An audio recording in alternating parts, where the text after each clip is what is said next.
భారతదేశ వ్యాప్తంగా పార్లమెంట్ ఎన్నికల పర్వం కొనసాగుతున్నటువంటి సందర్భంగా తెలంగాణ రాష్ట్రంలో కూడా 17 పార్లమెంట్ నియోజకవర్గాల్లో హడావుడి కొనసాగుతూ ఉంటే ఈరోజు తెలంగాణ రాష్ట్ర వ్యాప్తంగా ఎక్కడ పోయినా సరే ఒక 5-6 నెలల క్రితం జరిగినటువంటి ఏమరపాటో పొరపాటో ఈ లంగలు ఈ దొంగలు చెప్పినటువంటి అబద్ధపు 6 ప్రచారాలను నమ్మి తెలంగాణ జాతి పితను మేము దూరం చేసుకున్నాం అనేటువంటి ఒక బాధ తప్ప హృదయంతో ఏ గ్రామాలకు మేము తిరిగినా కూడా ప్రజలు మాట్లాడుతూ ఉన్నారు.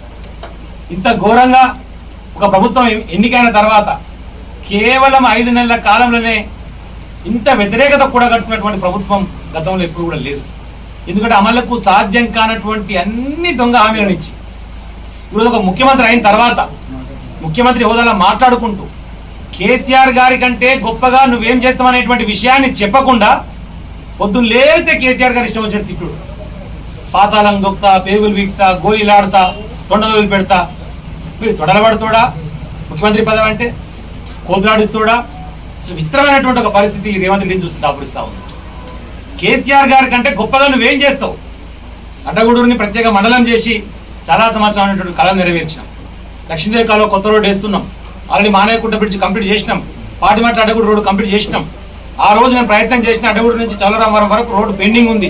పోయి ఆయన చేసినా కూడా నేను ఈ రోడ్డు చేపిస్తాను. ఒక కొత్త ప్రయత్నం కోసం, కొత్త సంక్షేమ కార్యక్రమం కోసం మీరు మాట్లాడితే బాగుంటుంది. కానీ ఎంతసేపు అభివృద్ధి గురించి, సంక్షేమం గురించి, ప్రజా సమస్యల గురించి మాట్లాడుకుంటా వ్యక్తిగతమైనటువంటి దూషణ ద్వారా పబ్బం గడుపుతామనేటువంటి ఈ ఓటుకు నోటు దొంగ రేవంత్ రెడ్డికి తగిన గుణపాఠం చెప్పాలంటే, వాడు ఇచ్చినటువంటి హామీలు నెరవేరాలంటే ప్రశ్నించే గొంతు పార్లమెంట్లో ఉండాలి. కాబట్టి బీఆర్ఎస్ పార్టీ అభ్యర్థి అయినటువంటి క్యామా మల్లేష్ యాదవ్ గారిని భువనగిరి నియోజకవర్గం నుంచి పార్లమెంట్లో మనం గెలిపిస్తే ఈ సంక్షేమ కార్యక్రమాల అమలుకు శక్తివంచన లేకుండా ఈ ప్రభుత్వం మీద ఒత్తిడి తీసుకురావడం కోసం పనిచేస్తాడు.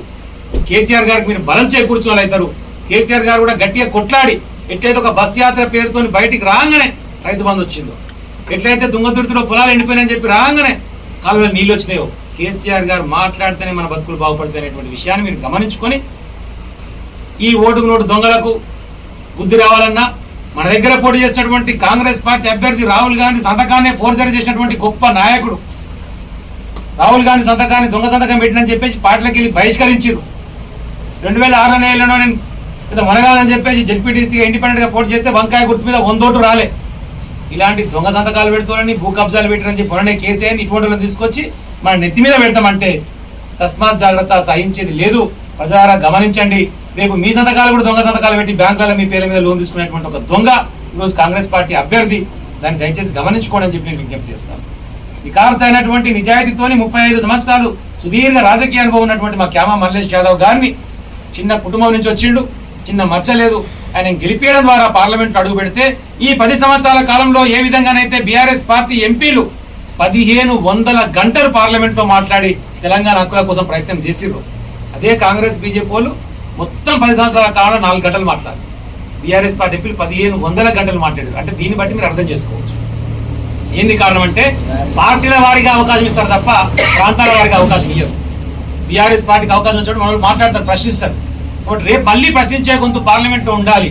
ఏదైనా ఆపద వచ్చింది బీఆర్ఎస్ పార్టీకి, బీఆర్ఎస్ పార్టీ కార్యకర్తకు, ఒక అధికారికి మాట్లాడాలి. మనకి ఎంపీ ఉంటే మనకు ఆ బలం ఉంటుంది, మనకు ఆ లాభం జరుగుతుంది. దయచేసి అందరూ ఆలోచించి జరిగిన పొరపాటును సవరించుకోవడానికి ఒక అవకాశం లాగా ఎంపీ ఎన్నికలను భావించి మే 13వ తారీఖున బ్యాలెట్ పేపర్లో ఉన్నటువంటి 2వ నెంబర్ గుర్తు, కారు గుర్తు మీద వచ్చినటువంటి క్యామా మల్లేష్ యాదవ్ గారికి మద్దతుగా నిలబడండి. అబద్ధ ప్రచారాలతో ముందు సాగుతున్నటువంటి దొంగలకు, లంగలకు చెంప మీద చెల్లుమని చెప్పే విధంగా, సమాధానం వచ్చే విధంగా రేపు మీ తీర్పు ఇవ్వాలని చెప్పేసి అడ్డగూడూరు మండల ప్రజలందరికీ, తుంగతుర్తి నియోజకవర్గ ప్రజలందరికీ హృదయపూర్వకంగా నమస్కారాలు తెలియజేస్తూ నేను అభ్యర్థిస్తా ఉన్నా. జై తెలంగాణ, జై కేసీఆర్.